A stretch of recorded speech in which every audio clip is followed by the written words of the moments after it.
آزاد کشمیر میں جو ڈیولپمنٹ ہوئی ہے،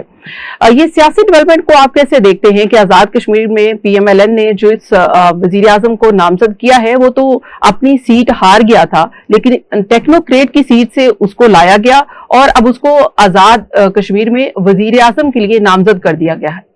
اچھا، ایک تو آپ نے واضح کر دیا کہ ٹیکنوکریٹ کی سیٹ پر لایا گیا،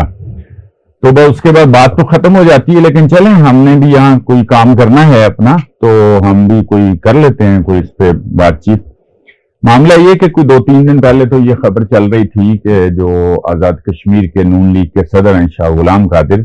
انہیں وزیر اعظم بنایا جا رہا ہے۔ خیر اس دوران بھی کافی ساری یہ خبریں میں نے خود بھی 2-3 دن پہلے پڑھا کہ کوئی ٹیکنوکریٹ کی سیٹ پر جو ہے نا وہ وزیر اعظم آ رہا ہے، یہ چل رہی تھی یہ بات، لیکن نہیں خیال تھا کہ ایسا واقعی ہو جائے گا۔ اور میاں نواز شریف جو ووٹ کو عزت دو کا نعرہ بہرحال دیتے ہیں، ابھی آج کل کوئی نہیں، ذرا تھمے ہوئے ہیں، بعد میں پھر شروع ہونے کا وقت ہو گیا ہے، تو ان سے یہ فیصلہ سرزد ہو جانا یا انہوں نے یہ فیصلہ کر دیا، یہ توقع نہیں تھی۔ شاہ غلام قادر جو تھے نا، ان پر یہ الزام تھا کہ یہ بھی عمومی طور پہ چونکہ مہاجرین کی نشست پر انتخابات جیتتے تھے، تو ان کی راہ میں رکاوٹ جو وزیر اعظم کی بننے کی راہ میں رکاوٹ تھی، وہ یہی ایک الزام کہہ لیں یہ تھا کہ یہ چونکہ عام انتخابات میں الیکشن لڑتے نہیں ہیں یا جیتتے نہیں ہیں، تو ان کو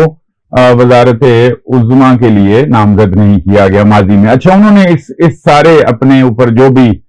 یہ بات تھی اس کو مٹانے کے لیے وادی نیلم میں اپنا ایک حلقہ چوز کیا، وہاں کام کیا، وہاں سے وہ منتخب ہوئے۔ اب وہ ان کے منتخب ہونے کے بعد بھی وہی ہوا جو ان کے ساتھ تو ہوتا رہا ہے، لیکن یہ جو بیرسٹر افتخار گیلانی ہے جو عام انتخاب میں تو ہار گئے۔ اب بڑی سوچنے والی بات ہے کہ آپ نمائندہ بناتے ہیں جو عوام سے ہو اور جن کو عوام نے منتخب کیا ہو، یہ ایک الگ بحث ہے کہ کیسے منتخب ہوتے ہیں، پیپلز پارٹی کے الزامات کیا ہیں، اس میں صداقت کیا ہے، یہ ایک الگ ڈیبیٹ ہے۔ لیکن بہرحال اتنی تو کامن سینس ہے کہ جو بندہ منتخب ہو کے آئے وہ ذرا کانفیڈنٹ ہوتا ہے، وہ مسائل کا ادراک بھی کرتا ہے، تو وہ آپ لگائیں جن کو ہم اس طرح سے بھی دیکھ سکتے ہیں کہ ابھی تو پی ایم ایل این نے اپنا کینڈیڈیٹ نامزد کیا ہے، لیکن ابھی ایوان میں ووٹنگ ہونی ہے، تو وہاں پر کچھ مختلف بھی ہو سکتا ہے۔ اچھا، یہ ابھی میں یہ ٹویٹر دیکھ رہا تھا ایکس، تو ابھی شاہ غلام قادر کی جو رہائش گاہ بنی گالہ میں، وہاں پر غلام فاروق حیدر جو سابق وزیر اعظم رہے ہیں آزاد کشمیر نون لیگ کے ہیں، ان کے ساتھ کچھ اہم لیگی رہنما جو ہیں وہ وہاں پہنچے ہیں۔ اب وہ کوئی مشاورت کریں گے، کیا وہ اسی تنخواہ پہ کام کرتے ہیں جو نون لیگ کے اندر بہرحال کلچر ہے تو نہیں، اگر کوئی سر اٹھائے تو اس کا سر تو قلم ہی کر دیا جاتا ہے۔ لیکن اس لحاظ سے میں صرف ایک جملہ معترضہ کے طور پہ بات کر رہا ہوں، پیپلز پارٹی کے اندر بہرحال یہ کلچر موجود ہے، وہاں اختلاف رائے ہوتا ہے، لوگ اپنی بات پوری تمطراق کے ساتھ پورے زور سے اپنا موقف دیتے ہیں، یہاں کوئی رواج نہیں ہے۔ ٹھیک ہے، اب دیکھتے ہیں کہ یہ شاہ غلام قادر اسی تنخواہ پہ کام کرتے ہیں، کل تک راضی ہو جاتے ہیں یا پھر فیصلہ چینج ہوتا ہے، یہ تو پی ایم ایل این میں سے آوازیں اٹھیں گی کہ کوئی الیکٹڈ ہی امیدوار ہونا چاہیے تھا، پی ایم ایل این کی جانب سے کسی ٹیکنوکریٹ کو نامزد نہیں کیا جانا تھا۔ اسامہ غازی، آئین میں تو کوئی قدغن نہیں ہے، چاہے کوئی ٹیکنوکریٹ ہو یا چاہے پھر یہ بھی ہو کہ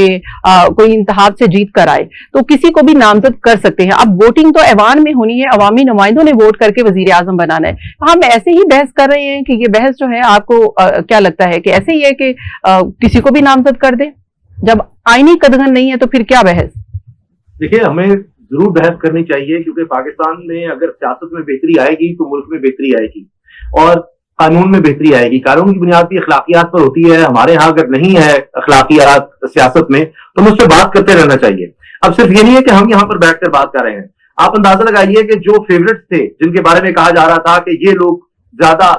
اہل ہیں، زیادہ پرانے ہیں، تجربہ کار ہیں یا قریب رہ رہے تھے، ان میں شاہ غلام قادر صاحب کی اس طرح بات کی، وہ کیا کہتے ہیں جی، ایکس پر نے پوسٹ کیا ہے، آزاد جموں کشمیر کے غیور عوام کو یقین دلاتا ہوں کہ ان کے عزت و وقار پر کسی قسم کا سمجھوتا نہیں کروں گا، نواز شریف کے نعرہ ووٹ کو عزت دو کو یقینی بنائیں گے۔ اب یہ انہوں نے طنز کیا ہے میاں نواز شریف صاحب پر